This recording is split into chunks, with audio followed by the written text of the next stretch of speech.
Om Namo Bhagavate Vasudevaya. Om Namo Bhagavate Vasudevaya. Om Namo Bhagavate Vasudevaya. Narayanam Namaskritya Naram Chaiv Narottamam Devim Saraswatim Vyasam Tato Jayamutire Nashtiprayasha Bhadreshu Nityam Bhagavata Sevaya Bhagavati Uttam Shloke Bhaktir Bhavati Naishtiki. So continuing with the discussion on Srimad Bhagavatam, first canto, third chapter, text second onwards. Yasyam bhasi shyanasya yog nidram vitanvataha nabi hadam bujadasi brahma vishwa srijam patihi. Translation: a part of the Purusha lies down within the water of the universe. From the navel lake of his body sprout a lotus stem, and from the lotus flower atop this stem, Brahma, the master of all engineers in the universe, becomes manifest. So, we all engineers should understand Brahmaji is our forefather. He is our founder engineer. The first Purusha is the Karuna Daksha Vishnu. From his skin holes, innumerable universes have sprung up. In each and every universe, the Purusha enters as the Garbhodaksha Vishnu. He is lying within the half of the universe, which is full with the water of his body. So when he enters the universe, he fills half the universe with his perspiration. Of course, perspiration of Lord Vishnu is non-different from Vishnu. It's all transcendental. We don't think the perspiration that we have and compared to the perspiration of Vishnu. His perspiration is any part of the body, anything emanating from his body, it's all transcendental. And from the navel of Garbhodaksha Vishnu has sprung the stem of the lotus flower, the birthplace of Brahma, who is the father of all living beings and master of all the demigod engineers engaged in the perfect design and working of the universal order. And Brahmaji doesn't even have to go for any engineering degree from any college. He knows everything. And he doesn't even have to do any calculation. Just from his mind, he does many creations from his mind, many from his breath. Some just come out of his, between his eyebrows. And some he plans to do. So all is done by this thing only. And this very wonderful statement Prabhupada is writing, many times we miss it. Within the stem of the lotus, there are 14 divisions of planetary systems, and earthly planets are situated in the middle. So within the stem of the lotus, there are 14 divisions of planetary systems. So what happens actually is, Krishna is the original creator, and Brahmaji is a secondary creator. That we'll see when we read further. So Krishna or Vishnu has already done the whole creation within the stem of that lotus flower that comes out of the navel of Garbhodaksha Vishnu. Brahmaji looks at that creation or the blueprint that is already within the lotus flower, then he does the creation outside the stem of the lotus flower. So the creation that is within the stem of the lotus flower, that remains as it is, because this creation that Brahmaji does, like at every end of the day of Brahmaji, the creation from lower planets up to the Swarglok, everything is destroyed at every night, at every evening of Brahmaji. And then he has, in the morning, he has to do the creation again, this one. And at the end of the life of Brahma, the whole creation is gone. So, but when he has to do the creation again in the beginning of the day, then he looks at the prototype, a blueprint given that is kept within the stem of the lotus flower. So, very important line, Prabhupada. Within the stem of the lotus, there are 14 divisions of planetary systems. These are not created by Brahmaji. These are already created before Brahmaji. And the earthly planets are situated in the middle. So earthly planets.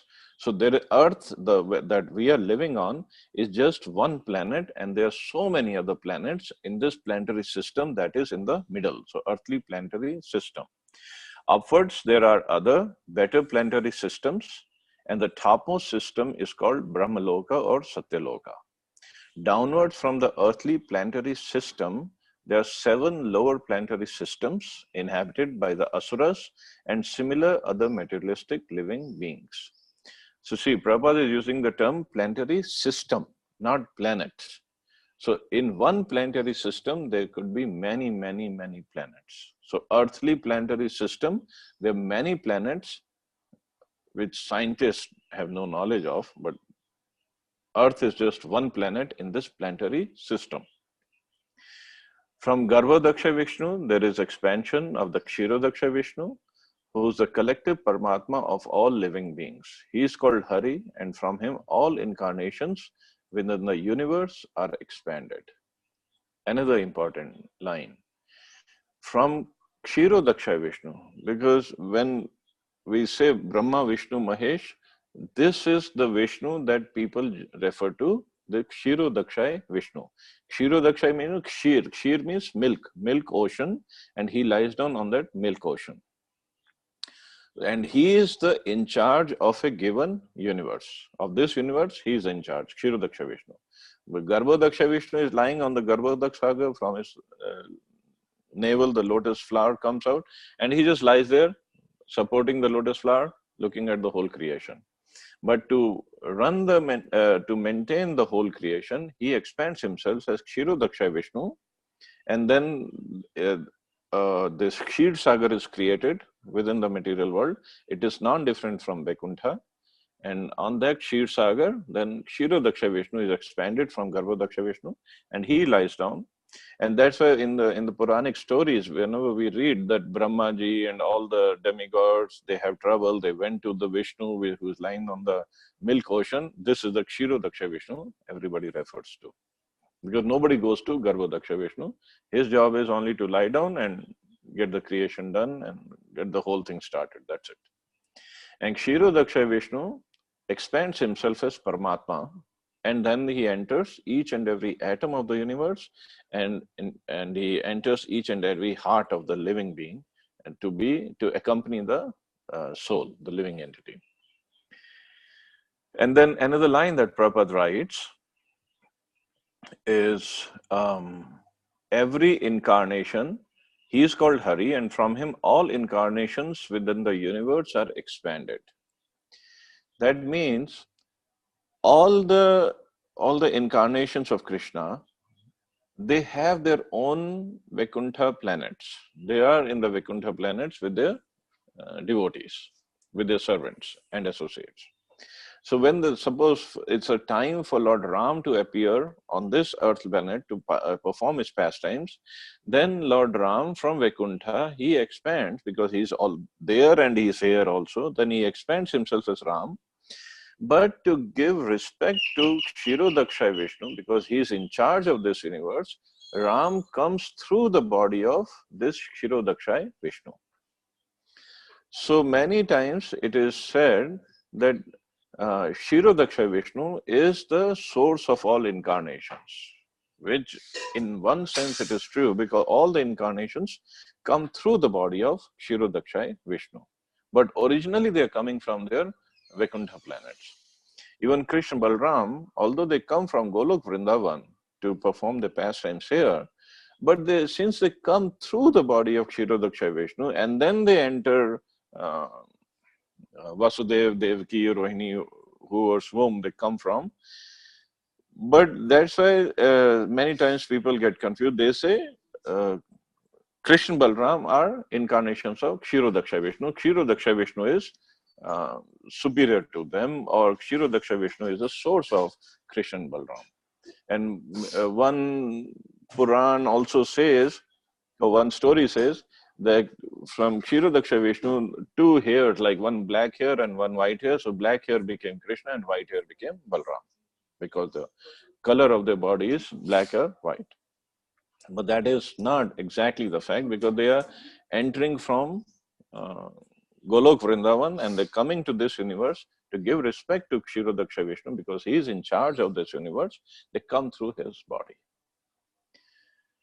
Otherwise, just like we'll read further, Lord Varahadev, he appears from the nostril of Brahmaji. First he comes through Kshirodaksha Vishnu, then he comes through the nostril of Brahmaji. But that doesn't mean Brahmaji is a source of Varahadev. It's not at all possible.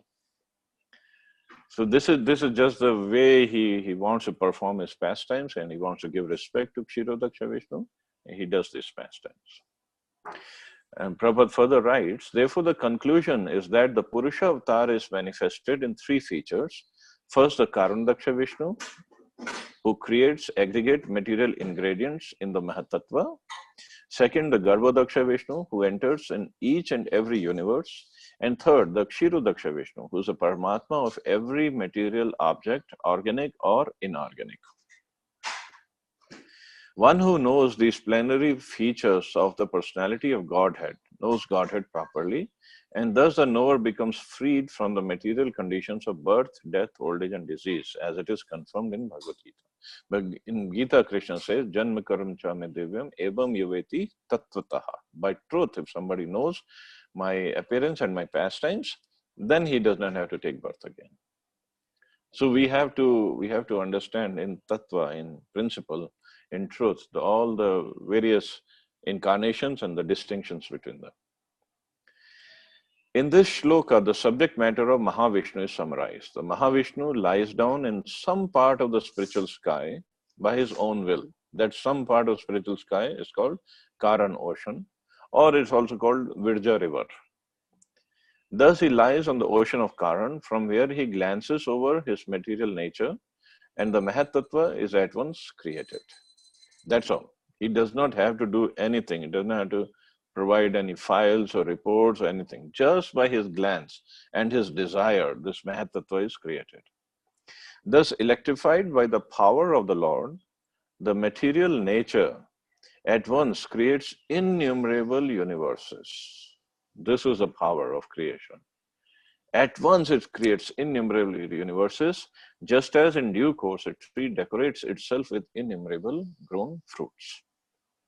The seed of the tree is sown by the cultivator, and the tree of creeper in due course becomes manifested with so many fruits. Nothing can take place without a cause. The Karan ocean is therefore called the causal ocean. That is a cause of everything. Not like the Big Bang Theory, they don't know where the big chunk came from. They say it just appeared. From where it appeared, we don't know. But that is the cause of everything. But what is the cause of the big chunk? Nobody knows. Karan means causal. We should not foolishly accept the atheistic theory of creation. The description of the atheist is given in the Bhagavad Gita. The atheist does not believe in the creator, but he cannot give a good theory to explain the creation. Material nature has no power to create with the power of the Purusha. Just as a Prakriti or woman cannot produce a child without the connection of a Purusha or man. So material nature on its own cannot produce any creation without the power of Purusha or man. This thing we have to understand. That's why Prabhupada has this wonderful conversation with Bhakti Swarup Damodar Maharaj, and it later published as life comes from life. Life does not come from just combination of chemicals. We should not expect milk from the fleshy bags of the neck of a goat, although they look like breastplate nipples. Similarly, we should not expect any creative power from the material ingredients. We must believe in the power of the Purusha, who impregnates Prakriti or nature. So the creation is done by Purusha. It just not like everything came from nature on its own without anybody being responsible for it.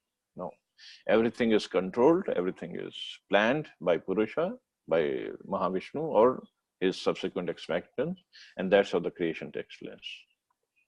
Because the Lord wished to lie down in meditation, the material energy created innumerable universes at once, In each of them the Lord lay down, and thus all the planets and the different paraphernalia were created at once by the will of the Lord. The Lord has unlimited potencies, and thus he can act as he likes by perfect planning, although personally he has nothing to do. Na tasya karyam karanam cha vidyate. No one is greater than or equal to him. That is the verdict of the Vedas. So the Lord can do anything just by his will. That's all. He does not have to do planning or anything like that.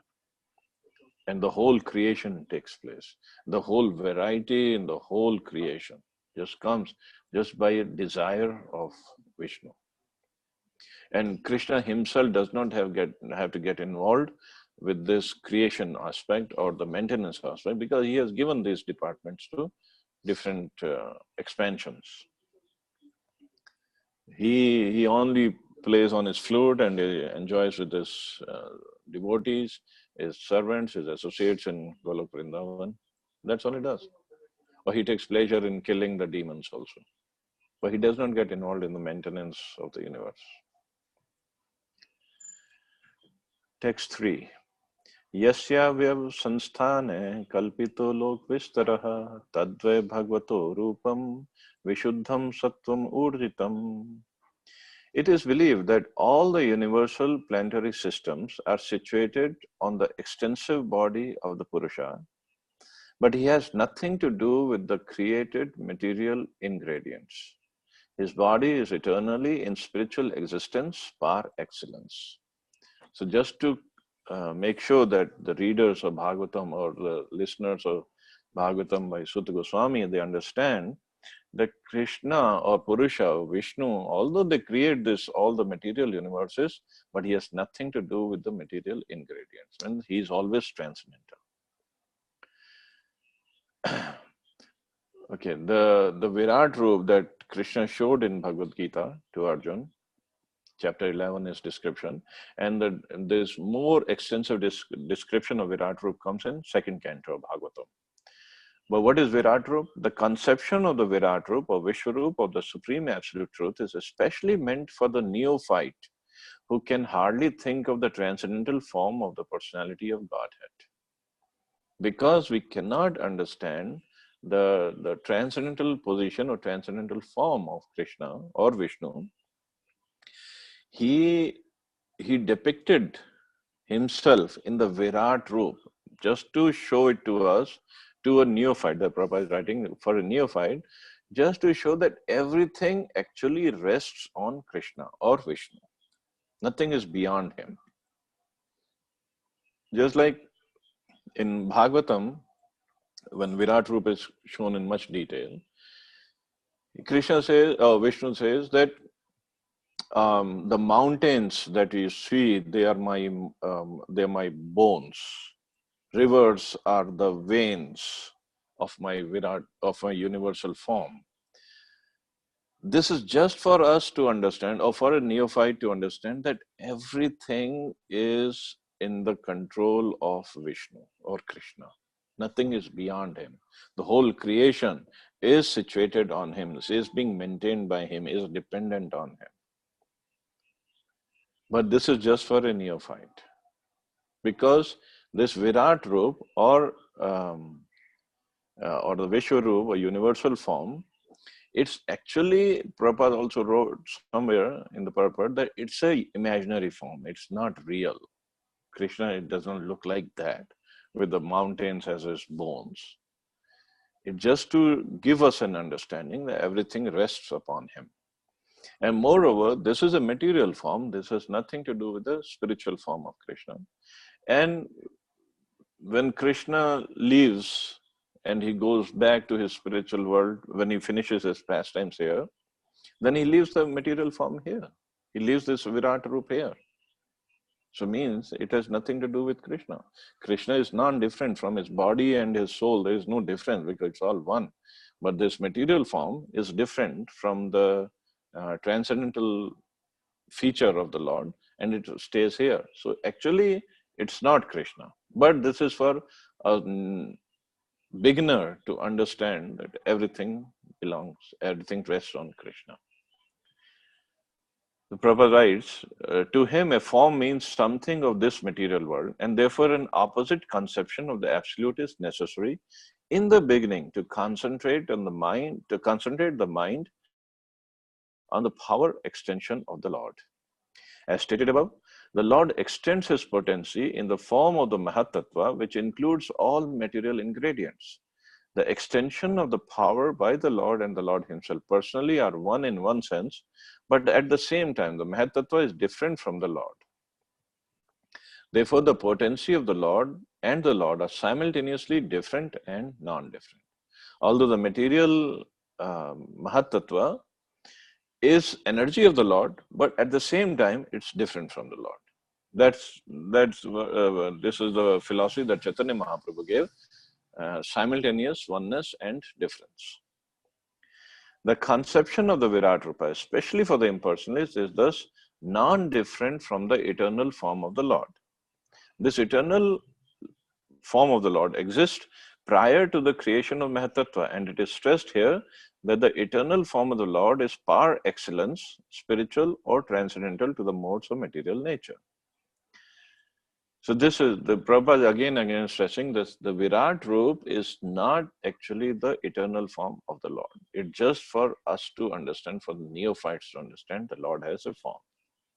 Because we cannot relate to the idea that Krishna has a transcendental form which looks just like a human being, 2 hands, 2 legs, just like that.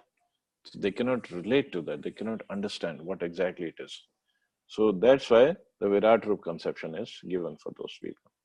And also, when we read the pastime of Krishna, when he left this material world in Prabhas Kshetra near Dwarka, so many times it is written in the scriptures. That's why we have to understand the scriptures through a bona fide spiritual master. Many times it is read, said that he left his body and then he went back.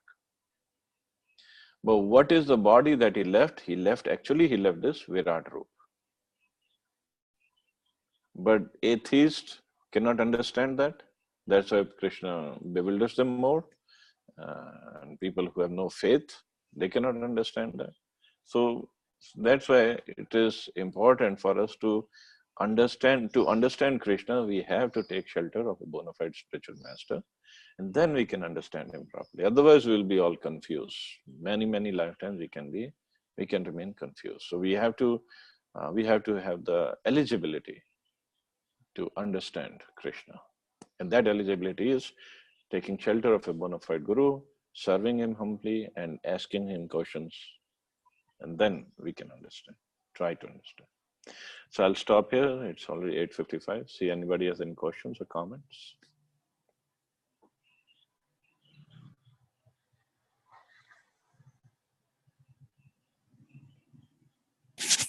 Hare Krishna, Prabhuji. Hare Krishna, Prabhu. Prabhuji, there was discussion on the Big Bang Theory here. Uh-huh.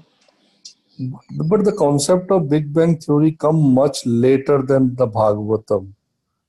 Oh, so yeah. how did this got incorporated into the Bhagavatam chapters? Oh, that's Prabhupada wrote in the purports. I see. Okay. Thank It's you. not in the shloka. Understand, Prabhuji. Thanks. You're welcome.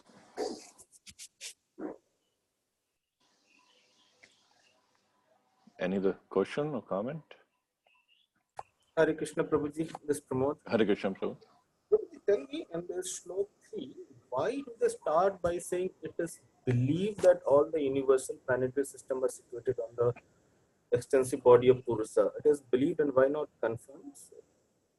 Why do they use this term believed as in,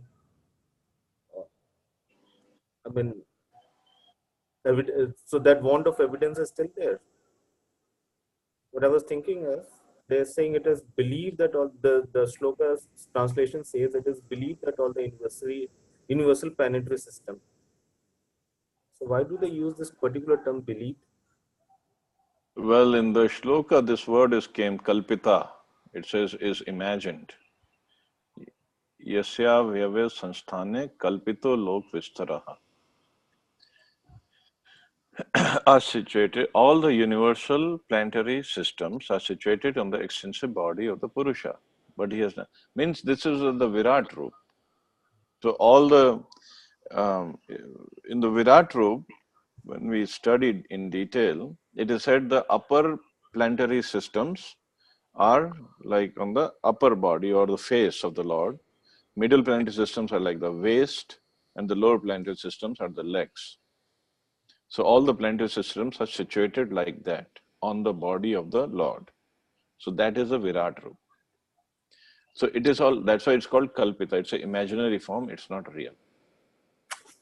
This is for a neophyte or a beginner to understand that everything rests on Krishna.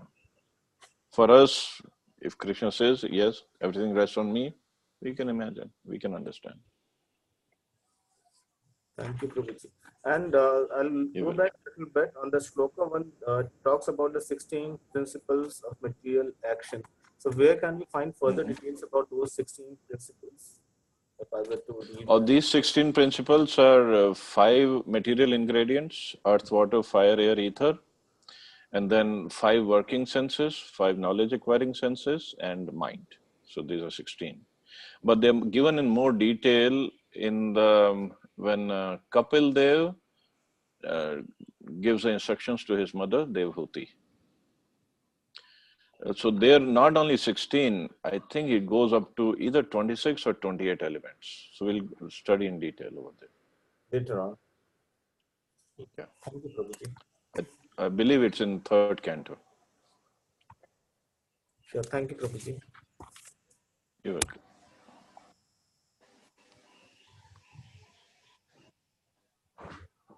Was everything set for the trip? Yeah, but either we have to hire a smaller bus or we need more people because few devotees have dropped out. So I'm requesting everybody to bring in more people, and so we can have a wonderful trip full of devotees, and the full bus is always good. It'll Yes, be Prabhu. great if you can bring more devotees. So we have 2 more days only left to do some campaigning, canvassing. So Yes, please Prabhu. do so. Actually, there are many people Thank you, Prabhu. who do not take to the process of bhakti or chanting or coming to the class, but for trips they are very happy, and we should also not hesitate to call them. There's so many people in our office also. We're trying to call everybody. Because one-day excursion trip or for prasadam, they don't mind. They can always come. So I think Yeah, everybody. it'll be wonderful prashadam, katha, kirtan, Ganga bathing, darshan, everything will be a full action-packed day. So please bring in more people.